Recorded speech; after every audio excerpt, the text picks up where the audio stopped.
Hello, I'm Dara and welcome to my beef farm. In this week's video, I'm in the workshop. You might have seen in a previous video my bogey and fertiliser spreader combination. Well, I have the bogey partridge back from the sandblasters, and I have it in the workshop here, and we're going to do the tear down of it in this video. It's like anything, you have to have destruction before you can have construction.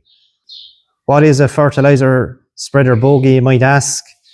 Well, on a normal fertiliser spreader, it's attached to the 3-point linkage of the tractor. When you put your fertiliser spreader on a bogey, it's a frame basically that carries the spreader. And you pull the spreader behind you like a trailer. You hook it on to the pickup hitch on the tractor, and the spreader always stays up on the bogey. It doesn't come down off it. So why am I putting my fertiliser spreader on a bogey? Well, I've always had a bogey here for the fertiliser spreader, and they've always been homemade. There's a couple of reasons. It's an awful lot easier hook on and off to the tractor. You can just reverse into it with the pickup hitch, pick it up on your PTO shaft, and away you go. It's a lot safer to put on. I can pull it with a smaller tractor. The spreader is 1.5 tons, and the spreader I had before that was 1.5 tons, and I could pull it with my 78 horsepower John Deere and spread fertiliser with a full 1.5 tons in it. You wouldn't be able to do that, put that spreader on that tractor if you're putting it on the 3-point linkage. You can drop this spreader off, hook on your grab and lift up your bags of 1/2 ton bags, empty them into the spreader, and then hook back on your spreader again and go away, and you could be in and out of the yard in 10 minutes with a full load gone. So it's an awful lot quicker that way. So that's just some of the reasons why I'm putting a bogey under the fertiliser spreader. As I said in the previous video, my old spreader is worn out now at this stage, and I have a new spreader bought. So the old bogey I have just needed to be completely refurbished and strengthened. And so that's, I suppose, what this video is going to be. It might end up being a 3-part video. There'll be today's video of all the tear down, and then we're starting to rebuild it again. And then I'll have the whole rebuilding process in the next video. And possibly then I'll do a third video then of it coming back from the shot blasters, putting the fertiliser spreader up on it, and the big reveal of the whole new fertiliser and bogey combination. So I hope you enjoyed today's video, and you can watch it through to the end. It's just something different from the stock work. It's something I like to do. I like being in the workshop, and it's a break from the normal day-to-day farming stuff.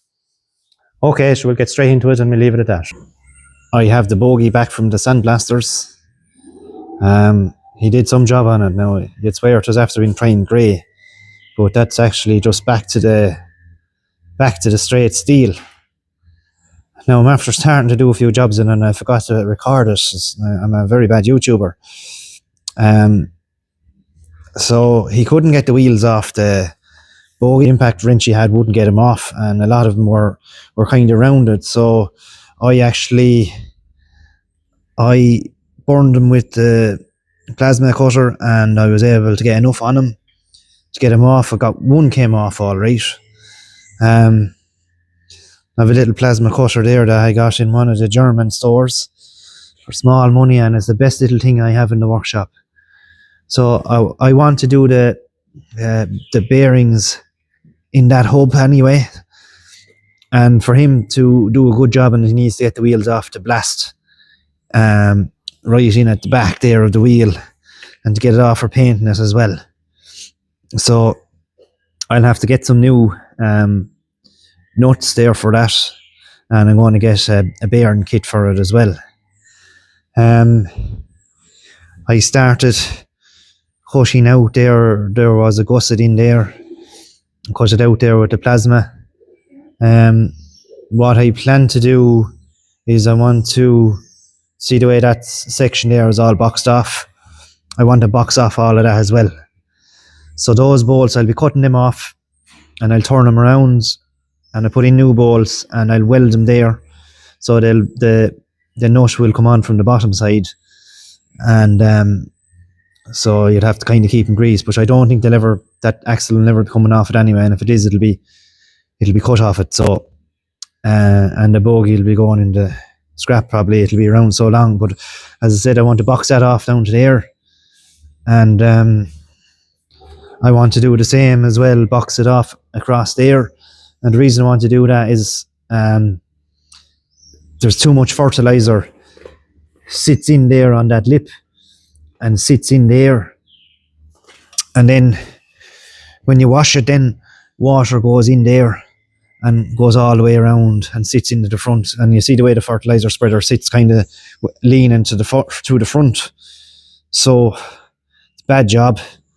You can see there now where the fertiliser has hit the channel iron out of it. So I'm going to take that section out of it anyway and put in a new section, and I'll do the same over here because there's a hole in it there as well. So if I can box all that off, then there'll be no fertiliser getting into the actual tube itself, and it'll make it a lot easier to wash it as well. What I want to do is kind of go around and cut off the likes of that gusset there. Again, fertiliser holes there and dirt, and all you have is corrosion, so that'll be a full gusset there. I'm going to take them out, so a full gusset across there with no shelves. The same way there, I just had gussets in it, and I know I had box sectioned it off there at one stage, but that's coming off it. And I will be boxing up this section, and where the fertiliser spreader will be mounted here. I haven't fully decided what I'm doing yet or how I'm doing that. Up at the front here, we have a couple of little cracks. We have a little corrosion down there. I might maybe look at reinforcing that a little bit. Small little crack there. So it's a good thing about the sandblasting after showing up all these cracks, because it'd be terrible putting a new spreader up on a yoke like that and have it get damaged on you for something cracking or breaking. So, and then up at the front here, I don't know if you can see that eye, but that eye has seen better days, and it's worn and it does a lot of slapping and banging. You'll see the difference between a new eye and an old eye is no comparison, so I'm going to put a new eye on it as well. So I put a bit of WD-40 on them nuts there, but if you can see that one there, it's pretty rounded. So the plasma cutter, I'll set up the camera anyway when I'm doing it, but the plasma cutter is a great little job. And if you get in there, you wouldn't be able to get in there with an angle grinder. You'd have no way of getting that off. So get the plasma cutter at that. I give it an eke, and then I give it a bang with a chisel and try and get it to move. Bang a socket onto it and screw it off there with the impact wrench. So I'd probably have to get 6 new nuts for both wheels, but it'll be no harm anyway. At least if they ever need to come off again, it'll be easy to do. You know, if you ever need to change the tyres on it, easy to get it off and bring it down to the tyre man. So I have a nice bit of work ahead of me there. The next thing I have to do, I can start the preparation work, getting stuff cut out, and then I'll have to go and get steel, and I'll have to get the new fertiliser spreader then as well, get it delivered, and I'll have to put it on it and see how I'm going to mount it, what way it fits to it. It'll have to be a certain height above the wheels as well. Now, once there's just an inch of clearance on the wheels, that'll be enough. And it probably will hopefully correlate with the mounting height that the spreader should be mounted at if it was on the 3-point linkage of the tractor. Once it's mounted up on this thing, it won't be coming down off it. So yeah, that's kind of it. Now sure, we'll crack on, and I'll set up the camera, and hopefully I'll show you as much as I can. Now I'm going to get this let's get that roll, what's that, split key over there, and I get off that nut, and then the hub will come off, and then I want to get the bearings over there, and I'll get them replaced on it. The bearings could be okay, but look, when I'm putting a new spreader up on the machine and I've gone this far, I may as well go the rest of the distance and just replace the bearings, because the last thing you want with a new machine mounted up on it is a bearing to go and a wheel fly off, and to surely happen you're on the road, and then you're your bogey will be wrecked in. So stitching time, as they say, keep on top of all these things.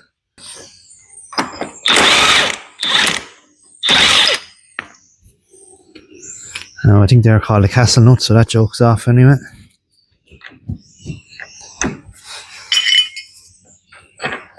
Now should be a washer.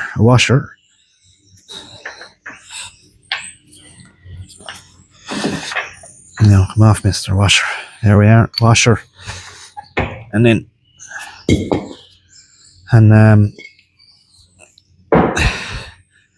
there's a dust seal in the back of that then to keep the grease into it. So we'll get one of them as well. Sure, that's kind of out a little bit. So I'd say there was a small little bit of a wobble in that wheel. Yeah, that bearing is stiff there. It's definitely no harm now to go on replacing it. Lovely job, isn't it? I'm just back at the bogey. I didn't get to do anything now for a few days. What I want to do now is get the wheel studs off this wheel, and I want to take off the hub and change the bearings in it. So I'm going to use the plasma there just to put a little cut along there, and then I'll get a hammer and chisel and I'll see if I can bust it and loosen it off. And if I can loosen it in, I'll see will a socket fit on it and screw it off then with the impact wrench.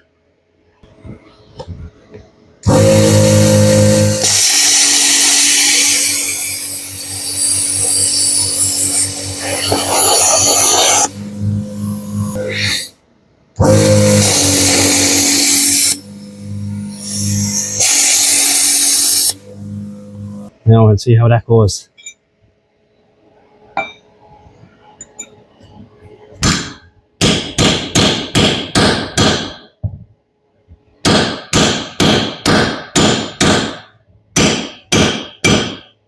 Now, that's loose there.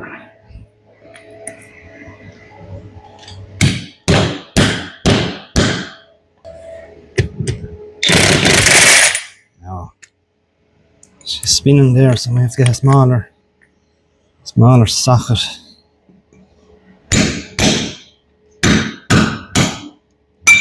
It's not really what I wanted to happen now, but it's a good enough to plasma that again.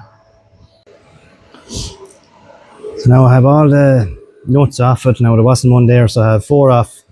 I need to get this one off now, so I'm going to give it a tip with this plasma along there and just cut it as far in as I can. I might do it on the other side as well, maybe a cut there as well. Give it a few bangs with the chisel and see if I can get a socket onto it. I said these wheels weren't off there and since the day they went on 30 years ago.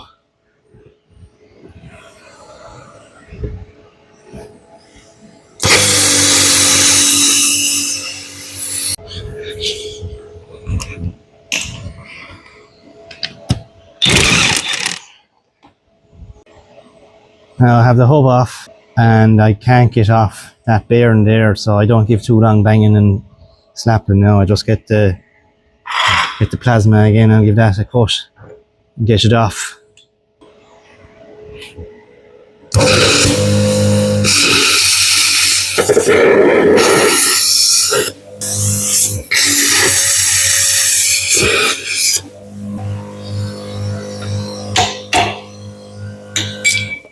That's the outside of it off anyway. So this is the fella, the inside collar I can't move. I'll give him a few nicks now and just get him off. So.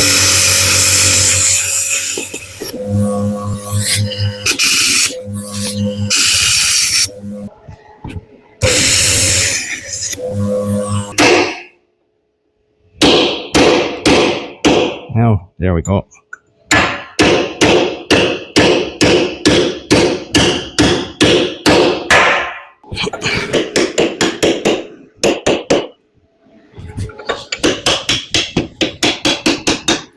Now there's that off. Bloody tight, so it was. Anyway, as I said that one time, that plasma cutter is the best joke I ever put into the workshop. It's not that I'm any good at cutting shapes or anything like that with it, but for that kind of work. Great job, and sure, look, I haven't put a mark on the shaft with it, like, so it won't go through the whole way and start scoring the shaft. So that's the good thing about it. So there's the hub. So I'll get that cleaned out, get the new bearings into it and new grease snipper and get it back on again.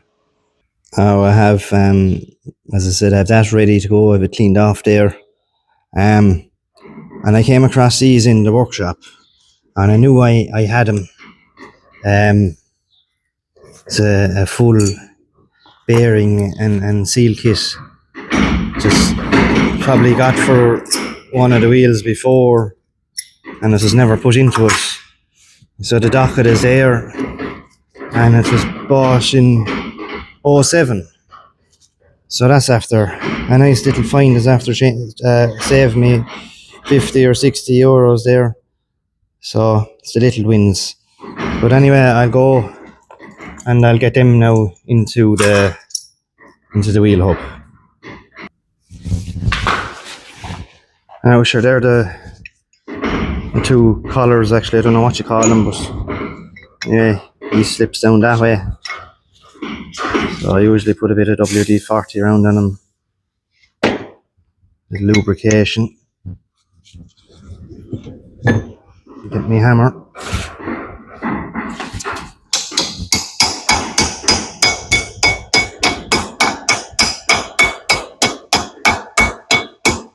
Now I'll use the old collar I took out now to drive it home.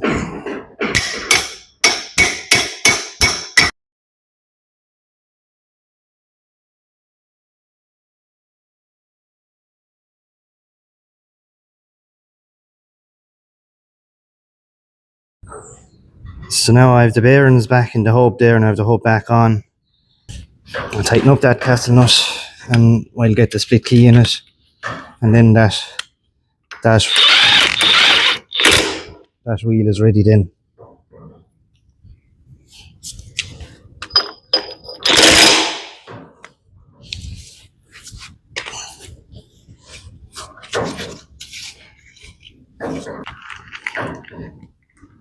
I'm just going to put a new grease nipple in it as well there.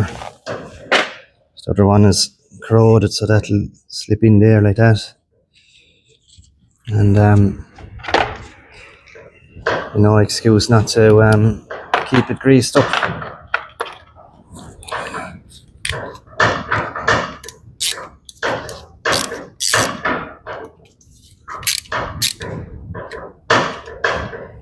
So that's that done. New grease nipple, new bearings, split key is back in the castle nut, so that can go any place.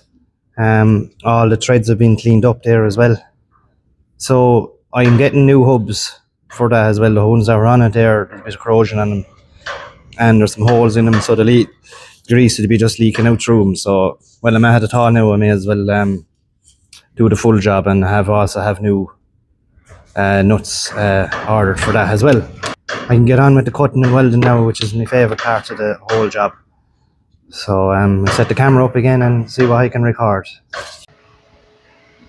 So I'm just going to cut out that gusset there and that gusset there, because obviously I'm going to put in box iron. So the easiest thing now is to cut them out.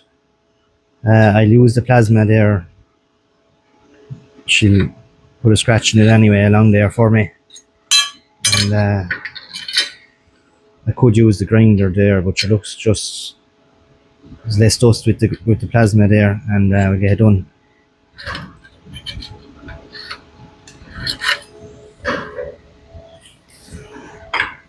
I also have to cut out them two bolts as well, because I'm putting in new bolts and then I'm turning them around there.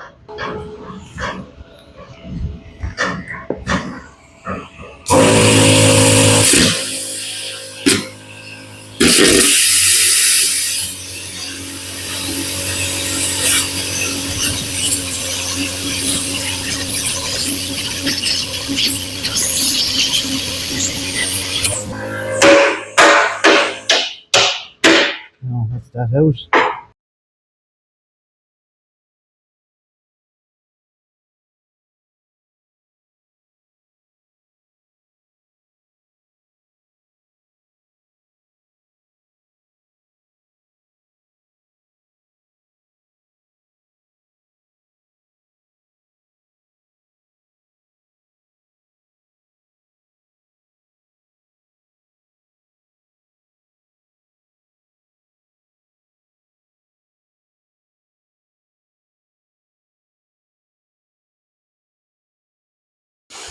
So now I just have that bracket cut off, and I'll cut off the one on the other side. So I'm going to cut everything on top first anyway, and I have to cut this one off as well. Those gussets are all coming off there and there. I'll be probably putting gussets back in it, but I'll do it, use channel iron to make them. And I'm thinking of cutting that off as well, and that fella, and putting a full a gusset, the full width of that, back onto the drawbar. And I'm taking that off. I'm going to put in another box section here, and I'm going to bring this out more straight this way. And if you see there's a little crack, so I'm going to bring it up as high as I can. I have 15mm plate, so I'm going to use that because it'll be an awful lot stronger, because there's a fair, that's where your top link is mounted. And when you do 1.5 tons in a fertiliser spreader, there's a fair jog on that. So I'm just going to go for overkill rather than underkill here, and make sure that this is going to be too strong rather than not strong enough. So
now I have the bogey turned over, and have all the bits of steel cut from underneath as well. I've everything done that way. I drilled a couple of holes there in the box iron, just because if there's any condensation of water build up, at least it'll drain out. At least when it's properly sandblasted and treated, it'll be fine. So I have the eye cut off. So I'm heating up the old eye there. I don't really know why I'm doing it, but Snowball Engineering is doing it there. He's heating up eyes before he welds them on, and if he's doing it, that's reason enough for me to do it anyway. So there's the eye that came off it. So that don't owe me anything anyway. So I have a bit of welding to do along there first, just to weld up that, and then I'll get the eye welded on, and then I'll turn around in the bogey, and we'll start welding and stuff back together on it there, getting it going. So the dirtiest, slowest part is done now, is cutting off all the bits and pieces off it. So she's ready to go now, start putting her back together.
I'll give it run a weld,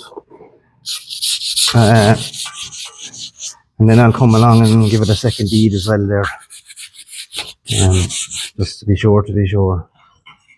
Put plenty of it on it anyway. The main thing. I'd love to have a MIG welder, but someday I'll have a MIG welder.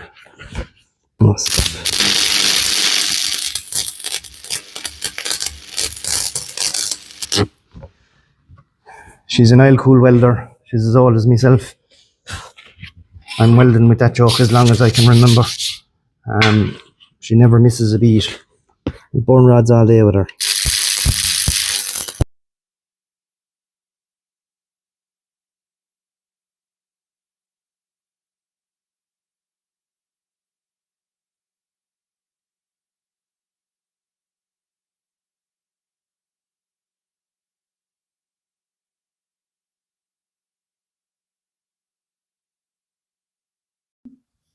Okay, I'm going to leave the video at that. I want to keep the kind of videos a little bit shorter, not to let him run too long. I hope you enjoyed today's content. We're tearing down on the bogey there. It's a lot of dirty work involved in it there, but that's the worst of it is over now. So we can make good progress from now on once we've all that preparation work done. So if you've made it this far, I'd like to thank you for watching, and we'll talk to you in the next one.